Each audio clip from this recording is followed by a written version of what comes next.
vedare tinokuchingamidzai zvekare kune chimwe chirongwa pano paZim Facebook Secrets and Confessions. Tadzoka zvekare nemamwe mamessages. Regai tibva tapinda mumamessages edu atadzoka takakubatirai. Message yedu yekutanga yakamera sekudai so. Anzi makadii zvenyu mukomanashi, ndinokumbirawo kuti munge muchindiposterawo nyaya yangu makavigawo chitupa changu. Inini mukoma nyaya yangu yakamera sekudai so. So ndainge ndiine shamwari yangu. Shamwari yangu iyi mukoma akauya kwandiri ndokubva ati iye ainge achindikumbirawo mari. Aitoziva kuti mari ndainge ndiinayo because inini nemudzimai wangu tainge tiri mubishi rekuti tinge tichigadzirira kuenda kumusha. Saka iye akabva ati kwandiri, Sawira ona baba vangu zvavashaika kudai so ndiri kutsvakawo mari kuti ndinge ndichingosimuka pano, plus kutosimuka kwandichaita kunyange ukandipawo mari handitomboendi nemudzimai wangu, ndichaenda ndiri ndoga nekuda kwekuti mari yacho handitomborina. Ende ndaitoziva kuti kumusha kwavo iye ndiye ainge ari breadwinner ende munhu wose ainge akatomirira iye. Saka ndakabva ndazomukweretesa kamari ako kandainge ndiinako. This was 10,000 rands. Ndikabva ndamuudza kuti kana wadzoka ndinokumbirawo kuti unge uchizokasika kudzosa mari iyi because inini navadzimai vangu tiri kutarisira kuti tinge tichizoenda kumusha. Akabva ati zvakanaka, kumusha ndiri kuenda ndiri ndoga. But later on vakabva vazochinja mushure mekunge ndavapa mari yangu ndokubva vazoenda vari vose kumusha, iye nemukadzi wake. Vakati vaenda kumusha kuya mukoma, kuti vanhu vachadzoka, vanhu havana kumbogara vadzoka. Vakazotodzoka later on mukoma after many months, ndipo vanhu pavakazodzoka. Paakadzoka ndakangoenda kumba kwake ndikabva ndati, nhai Sawira, zvinoitawo here kuti iwewo wakandivimbisa kuti uri kungoenda kunochema baba vako wabva wazodzoka in time. Ndokubva azoti paakasvika kumusha zvinhu zvainge zvakaoma, plus ainge asisina mari yekuti ange achidzoka kuno kuSouth Africa, ende akaona kuti iye ange achizondikumbira zvekare imwe mari on top of more money yandainge ndamupa, zvainge zvisingaiti. Ndokubva azoti since ainge adzoka aizoti pose paanenge awana mari anenge achizongoya achingondibhadhara mari yangu. Ndo zvatakabva tazowirirana izvozvo inini naye, asi mukoma haana kuzoita saizvozvo. Inini ndini ndakazotoita sekunge ndainge ndiine mhosva. Ndaiti kungomubvunza mari yangu aibva andipindura imwe rafu. Kudzamara vazonetsana iye namadhamu vangu. Akati vanetsana kudaro ndokubva ati sezvo iwo mukadzi wako aita sekunge akangwara, iye andibvunza mari yaasina kundipa, saka mari yako ndichazokupa inini patinenge ndaiwana. Ndakabva ndati aiwa paribo. Then madhamu takazoti tadzokera kumusha ndokubva vazoti inini mari yaya inondirwadza. Dai yanga iri mari yekuti 100 rand ndaingozviudza kuti haina kana basa, but 10,000 it is too much. Saka madhamu iwo chavainge vasina kundiudza ndechekuti vainge vakatofamba ndokubva vatopiwa mimwe mishonga. Saka apa dzainge dzingori nzira dzekuti inini ndinge ndichinzwa kurwadziwa nemari iyaiya iyo yandainge ndakakweretesa bhururu wangu iyo yaainge ava kusada kundipa. Saka ndakabva ndati zvinondoita sei, but vanhu vakadai ndivo vanoda kuenderwa kuchipingi. Madhamu vakabva vawana mukana ndokubva vati kuchipinge kwese uko kure inini ndine mumwe munhu wandinotoziva anokwanisa kutibatsira, but anotibatsira nenzira dzekuti mangwana hazvizonetsi, zvinenge zvisingazodi ropa mukati. Ndikabva ndati manje ndipo paya patinozoenda tikanochadywa. Then madhamu vakabva vati aiwa handei tinotaura naye. Mukoma takazoti mangwana acho makuseni ndokubva tamukira makuseni seni because kunzvimbo kwacho kwatakaenda mukoma kure. Ndokubva tazokwira bhazi ndokubva tazoenda kwacho ikoko uko kwandakaenda ndikanogadzirisa best friend yangu iyi. Takati tasvika kumba kwasekuru vaya, sekuru ava ivo vanobva kuMalawi, ndokubva vazotanga kutibatsira. Sekuru ava vakabva vati painge pasitomborina kana problem at all, munhu uyu iye ainge achazodzosa mari iyoyo kwavari ivo direct, sezvo iye ainge azviudza kuti rafu anoigona. Saka ivo vainge vachida kumuticha a great lesson kuitira kuti mune ramangwana ange achizozvizivira kuti mari yemunhu haingotorwi nje. So sekuru vaya vakabva vazoti inini ndinge ndichizonyora zita rake best friend yangu uyu. Mushure mekunge ndanyora zita rake ndaifanira kuti ndinge ndichizoriisa mubhodhoro. After that ndaifanira kuti ndinge ndichizotora onion. Saka takati tapiwa onion iyaiya tikabva tanzi tinge tichicheka onion iyi, but taifanira kuicheka not kuti inge ichizoita mapiece but kuti inge ichizoita maspaces ekuti tinge tichizobairira mapepa zvipepa izvo zvatinenge tanyora kuti ndizvo zvatikuda kuti zvinge zvichizoitika paari murume uyu iye nemukadzi wake. Asi inini zvandakanyora mukoma zvainge zvisimbori zvinhu zvakashata. Ndakangonyora ndichingoti ndakakupa mari yangu, ndikukumbirawo kuti unge uchidzosa mari yangu. Madhamuwo zvavo zvipepa vakabva varamba kundirakidza zvavo zvipepa, sezvo tainge tiri mudare rasekuru ava. Sekuru ivavo vakabva vazoti ivo vainge vasingadi vanhu vanoita sekunge vanokwikwidza mudare ravo. Vakati ivo dare ravo idare rine runyararo mukati. Saka madhamu vakabva vazongopfekera zvipepa zvavo izvo zvavainge vakapeta. Saka handizivi kuti madhamu vangu vakanyora kuti kudiniko pazvipepa izvi zvavakanyora. Saka takati tapedza kudaro ndokubva madhamu vapiwa onion iya yavakanzi ivo semunhukadzi vaifanira kuti paya pavanenge vari kunguva yavo ndipo pavaifanira kuzotora onion iyoyo vobva vaenda vobva vanoirasa, mungava muri mukova kana kuti anyway panzvimbo pekuti panogara pakanyorova. Tikabva tanzi onion iyi kana ivo madhamu vairasa panzvimbo ipapo panogara pakanyorova, hanzi onion iyoyo ichamera, ende onion iyi icharamba ichingotumbuka ichingomera, ende kutumbuka nekumera kwainenge ichiita hanzi matambudziko ose awo atakanyora pazvipepa tikaisa mukati meonion iyoyo ndo matambudziko achangoramba achingosanganikwa nawo neshamwari yangu nemudzimai wake. Ndakabva ndati zvakanaka isekuru, ndokubva ndavapa mari iyo yavainge vachida. Vakabva vati iye murume uyu achazouya kwavari mushure mekunge adzungaira atambudzika. Vakabva vati 10,000 iyo yandakamukweretesa hanzi ichazodzoka kwandiri yava more than double. So mukoma, this was last year zvinhu izvi pazvakaitika.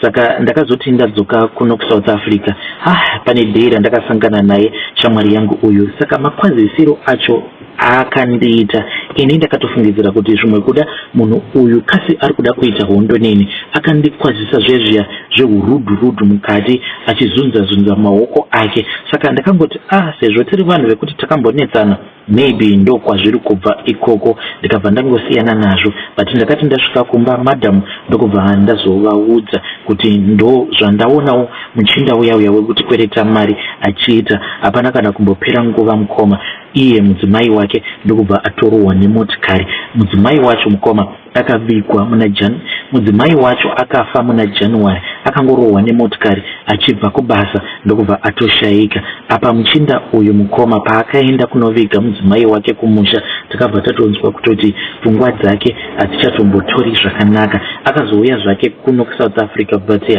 wega unoona kuti munhu uyu kukwana chaiko haasisina kukwana.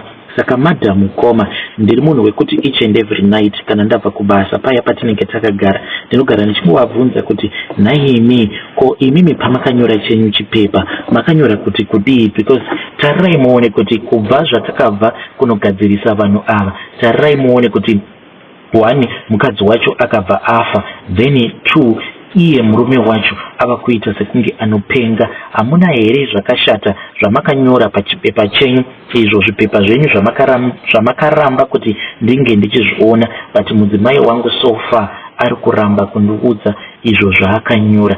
Inini mukoma the reason why ndisina kunyora zvakashata chandainge ndisingadi ndechekuti mune ramangwana kana vanhu ava kana kugonzi tinenge tavakuvadza nemishonga iyo yatinenge tavakuvadza nayo, then at the end of the day vobva vazotanga kutiitira go back to sender. Ndo zvandainge ndichiavoida. Zvino mukadzi wangu chokwadi chake ari kuramba nacho, ari kungoti hapana kana chandakambogara ndanyora chakashata ini, ndakangonyora kuti dzosa mari yedu.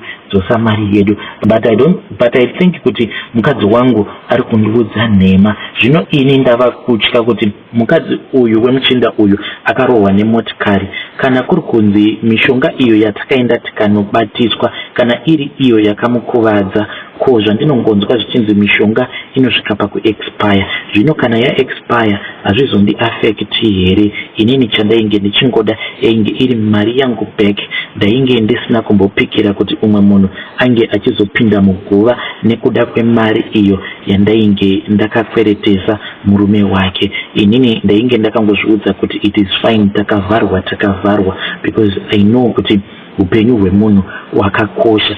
Saka izvi zvava kutokonzeresa matension mumba. Mudzimai wangu anongoti kana ndikatanga kutaura nezvayo nyaya iyi anobva atanga kupopota kutoti it is fine, saka ngatichiramba nei kwacho kana uchifungidzira kuti inini ndakanyora zvinhu zvakashata pazvipepa zviya izvo zvatakaisa muonyeni mushure mekunge tafambira kugadzira vanhu ava vatakakweretesa mari. Imwe pfungwa dzanga dziri dzekuti pandinoenda kumusha ndichamumanikidza mukadzi uyu, ndakamubatira demo chairo kuti ange achienda kunondiratidza pacho paakarasa onyeni, since sekuru vaya vakati onyeni iyi ichagara yakatumbuka, kana ndikaiwana ndobva ndaidzura, but I don't know kana zvinhu izvi zviine ma-effects ekuti mune ramangwana zvinokwanisa kuzondikanganisira zvekare inini chiraramo changu nemhuri yangu. But ndo confession yangu iyoyo. Ndaisamboda kuita zvose izvi zvandakaita, but dambudziko nderekuti munhu akakukwereta mari anobva azotanga kuona sekunge iwewe ndiwe uri wrong kana ukatanga kumubvunza mari yako. Please judge me in the comment section. Hey, vedari ndo message iyoyo ndakatumidzirwa ichibva kuna mukoma vedu. And please judge me in the comment section. Mukoma vedu ava vakati inini mukoma naturally ndiri munhu wekuti handidi noise, ndiri munhu wekuti ndinongoda zvangu peace at all the times, but izvi zvakaitika zvakatongoitika ndisina kana kumbotarisira. Hey, let us speak with him in the comment section. Segedai tibva taenda panyedu inotevera. Nyedu inotevera yakamira sekudai so. Hanzi makadii zvenyu mukomanashi, ndinokumbirawo kuti munge muchindiposterawo nyaya yangu makavigawo chitupa changu. Inini mukoma ndinoda kureurura izvo zvakaitwawo namudhara vangu. Saka mudhara vangu munhu wekuti mudzinzare kwavo ivo mudhara vangu ava ndiye munhu wekutoti vaitotarisirwa nemunhu wose kuti vange vachisimudzira everyone because ndivo vainge vaine mari. Saka zvakazoitika mukoma ndezvekuti mudhara wangu vainge vaine moyo wandikangoti moyo usina kunaka, but vaiva munhu uya wekuti haakwanise kubudira munhu pachena. Ende nekuda kwenyaya iyoyo vaigara vachikonetsana namama kuti ko imimi kana musingakwanise kuchengeta hama dzenyu ko munodiko kungobudira vanhu pachena kuti amukwanise kuvachengeta. Ivo muchembere vaiti hanzi mudhara vaizoti paya pavanenge vava mubedroom then ivo mudhara ndipo pavaibva vazotanga kucomplaina about vanhu vose avo vainge vagere pamba pedu. Saka mama vaigara vachicomplaina kuti baba venyu ava vamunoona vachiita sekunge vanofarira hama, kuchengeta hama, but ivo havatodzifarire hama idzi. But isusu mukoma sevana tainge tisingazvibhelieve because baba munhu wekuti vaiva nechipo chekunyepa zvekare nekusabudira vanhu pachena. Zvino baba zvavakazoita mukoma one day vakabva vazonditora. Saka mhiko idzi pavakazonditora imhiko dzekutoti painge pachitodiwa inini kuti ndinge ndichivabatsira kubata mishonga yacho. Ivo zvinoratidza kuti vainge vasingakwanisi kubata mishonga iyi vari voga. Saka vakazongonditora one day ndokubva vazoti vainge vachida kubuda neni. Ndakabva ndafara, ndokubva ndapinda mumotikari muya baba ndokubva vaenda vakabva vazotanga kumwa doro ravo. But vachimwa doro kudaro vakabva vati vainge vaine umwe munhu uyo wavainge vakamirira. Then munhu uya paakauya mukoma ndakabva ndangoona kuti iyi yainge iri n'anga chete. Then murume uya akati auya ndokubva azopinda mumotikari baba ndokubva vazodriva vachidzokera uko kwaainge achigara murume uyu. Takazoti tasvika kuya zvekare zveshuwa ndakabva ndaona kuti munhu uyu yainge iri n'anga. Then baba vakabva vazopinda mudare ndokubva vazombondisiya mbichana inini ndakagara panze. Ndakabva ndazodanwa mudare muya mukoma. Ndakati ndadanwa mudare muya then ndikabva ndazonzi ndinge ndichisimudza imwe hari iyi mukoma yandakasimudza yainge yakazara doro, but not doro riya rechibhoyi, rainge ritongoriwo doro rainge riri normal. Ndakabva ndanzi ndinge ndichisimudza doro iroro ndiriendese panze. Akazoti tadzokera mudare mukoma ndakabva ndazorohwa nehana because zita rainge rava kutaurwa nababa, zita iri rainge riri zita reumwe mwana wabamunini, munina wababa. Saka mwana uyu ndiye ainge ari dangwe rabamunini, ainge akauya uku Harare, ainge akatoita zvekutodanwa nababa vachiti kubasa kwavo vainge vakanzwa kuti kwainge kuchazodiwa vanhu. Saka ndivo vainge vakatofonera bamunini vakavaudza kuti mwana wavo ange achizouya kumba. Asi mukoma zvakandinetsa ndezvekuti vainge vava kudeketserera zita rake mwana uyu wabamunini. Mushure mekunge vadeketserera zita rake ndakabva ndaona kuti mumba umu makabva mazopinda mumwe mumvuri, but mumvuri uyu waita sekunge wainge uri mumvuri wemwana iye uyo ainge achideketsererwa zita rake nababa vangu inini. Akati auya ndokubva azonzi nenganga iya ange achigara pasi apa ainge achitodanwa nezita rake nenganga iyoyo. Mushure mekunge mumvuri uya wagara pabench, then ndakabva ndazonzi ndinge ndichienda panze ndinotora hari iya yainge ine doro rainge rasara riri mairi, then ndokubva ndazopinda mudare muya nayo hari iya ndokubva ndazoigadzika pasi. Baba vakabva vazoudzwa zvekuita, ivo baba vakabva vazondiudza zvekuita. Saka ndakabva ndazonzi ndinge ndichinyika chidhori cheche zvekare nebhodhoro riya muhari, ndichinyudza ndichichiburitsa. Ndaireverera ndichiti sekusunga kwandaita chidhori ichi pabhodhoro iri rakazara nedoro, iwewe unofanira kugara uri munhu anenge akabata bhodhoro redoro. Kunyange zvikanzi kwauyei iwewe nedoro hamufaniri kufa makapesana. Tobva nhasi inini handisisiri hama yako, baba vako havasisiri hama yako, hama dzako hadzisisiri hama dzako.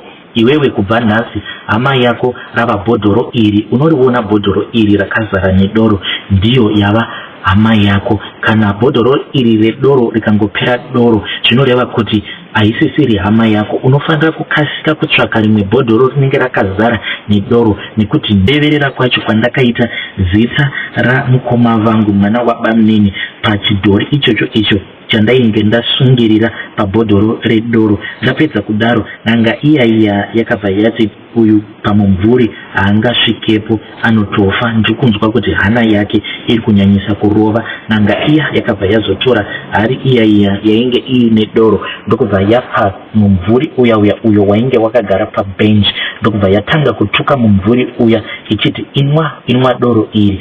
Then ndakabva ndazoona mumvuri uya uchitora kapu uchidira doro mukapu uchitanga kunwa. Nanga iya yakaramba ichingopopota kudzamara mumvuri uya waita zvekusimudza hari yose ndokubva watanga kudhudhudzira doro rose riya rainge rasara muhari. Mumvuri uya wakati wapedza kudhudhudzira doro riya ndokubva wazodzingwa nenganga iyoyo yababa. Wakati wadzingwa mukoma wakaita zvekudzingwa uchinzi buda muno iwe chidhakwa, buda muno Rombe. Then baba vakabva vazonzi navo vange vachitevera panze vachiita zvekutuka mumvuri iwoyo kusvika wanyangarika. Ndakanzwa baba vangu vachidanidzira vachiti ibva pano iwe Rombe, ibva pano iwe Rombe, ibva pano iwe chidhakwa. Nanhasi uno mukoma kunyange zvavo ivo baba vakazosvika pakufa, vati mukoma vangu ava mwana wabamunini irombe rekupedzisira. Mudzinza rose tinotozviziva kuti ndiro rombe remudzinza, havana kana chavanoita muupenyu hwavo kana riri sedoro mukoma vangu ava vanotoshandawo kabasa kari nani because vakazotopinzwa basa reshuwa nababa, but havana kana zvavanomboita muupenyu. Kana kuri kunzi semudzimai wavo akazotosvika pakusarenda oga because mukoma vangu ava vanonwa doro on a daily basis. Ivo ndingangoti munhu wekuti vanoraramira doro, but now mukoma zvinhu zvekuti zvava kundirwadza.